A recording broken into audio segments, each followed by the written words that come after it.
Oh boy, this is where we get into some sad times for the Wii U. It was around 2016 when we first started hearing about Nintendo's next console. Yes, literally 4 years into the lifespan of the Wii U. Codenamed NX, at this point people were already starting to look past the Wii U. So 2016 was a pretty lackluster year for the Wii U, especially for me. And I think it really shows because I only have one Wii U game to talk about for this year. On October 7th, 2016, Nintendo released Paper Mario Color Splash, the latest entry in the Paper Mario series. So similar to Zelda games, I just never have had the brain power or attention span to play a lot of RPGs, and honestly, Paper Mario was one of them. I definitely appreciated the aesthetic of the Paper Mario games, but I could honestly just never bring myself to play it. However, the fact that the Wii U was on life support at this point, I felt like I owed it to myself to give this new Paper Mario game a proper shot. I know there's a lot of controversy surrounding the Paper Mario series as a whole, but I went into Color Splash with the intention of finishing it, and I mean, hey, I guess it must mean something that this was the first Paper Mario game that I could actually finish all the way through. The game follows Mario along with his new pal Huey, and sort of the gimmick in this game is that since Huey is a paint can, you can use your hammer to like paint different blank objects throughout the game. There's quite a lot of humor in this game, which is always really fun to see. I think the Paper Mario games do a great job at including some humor and charm into the story. However, I think where this game starts to fall apart is with its gimmick. In these turn-based battles, you're supposed to collect cards, and then you use the Wii U gamepad to select these different card attacks. And I'm not gonna lie, it's just straight up annoying. You're constantly having to look down at the gamepad, then look back up at the TV. It's just not a fun time having to go back and forth between the gamepad and the TV.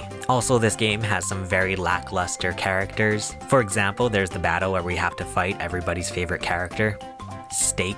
I will say that Color Splash was a good enough time where it actually got me to finish the game all the way through. I think any game that is able to capture my attention span, that's a good accomplishment. I could see why people had a problem with this game. For me personally, I mean, it was fine. It was just a decent RPG with some fun Mario elements.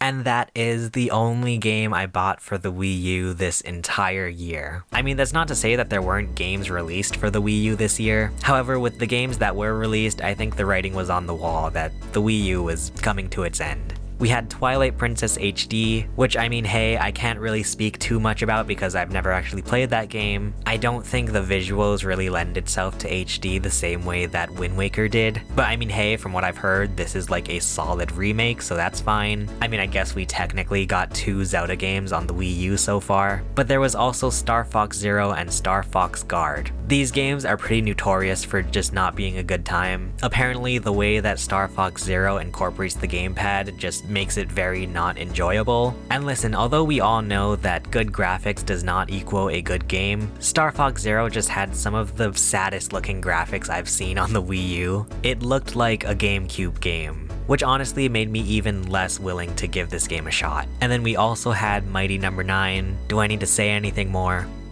So yeah, 2016 was honestly a sad time to be a Wii U owner. I do honestly remember being pretty upset with the fact that I had this Wii U in my hand. Like, what was I doing with my life?